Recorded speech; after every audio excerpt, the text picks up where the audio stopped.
आषाढी एकादशीनिमित्त कांदळेपाडा गावात दिंडीचे आयोजन।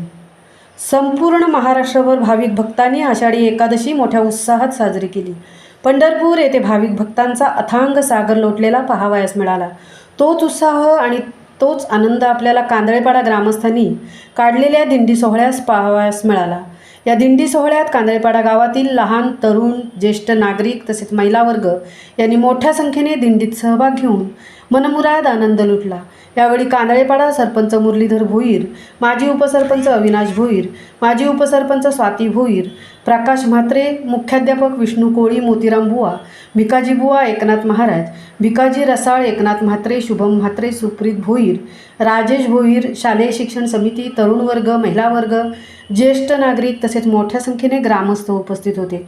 यावेळी कांदळे सरपंच मुरलीधर भोईर यांनी बोलताना सांगितले की आषाढी एकादशी म्हणजेच पंढरीची वारी, तसेच आपल्या पंढरीच्या वारीचे महत्त्व आणि महिमा लहान विद्यार्थ्यांना समजावा म्हणून या दिंडीचे आयोजन केले असल्याचे त्यांनी सांगितले।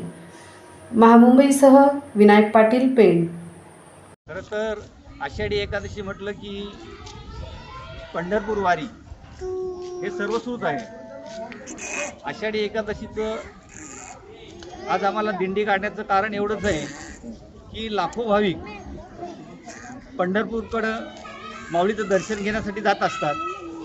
कोणतेही आमंत्रण नसताना, कोणतीही कल्पना नसताना, कोणीही बोलवलेलं नसताना स्वतःच्या इच्छेने आज लाखो भाविक जर पंढरपुरात चालत जात असतील तर आपल्याकडं सुद्धा आपल्या गावामध्ये ती जनजागृती व्हायला पाहिजे।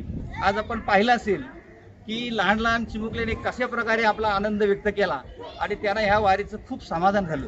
तर आपलं ही वारी आयोजित करण्याचं कारण एवढंच होतं की तळागाळातील लहान मुलांपर्यंत त्याचे संस्कार लहानपणीच व्हायला पाहिजे। मी पाहिलं तर 2-2 वर्षाची चिमुकली सुद्धा या वारीमध्ये समाविष्ट झाली होती। तर लोकांमध्ये जनजागृती व्हायला पाहिजे आणि पंढरपूर वारी काय आहे, आषाढी एकादशी काय आहे हे कळलं पाहिजे, एवढाच यामागचा हेतू होता।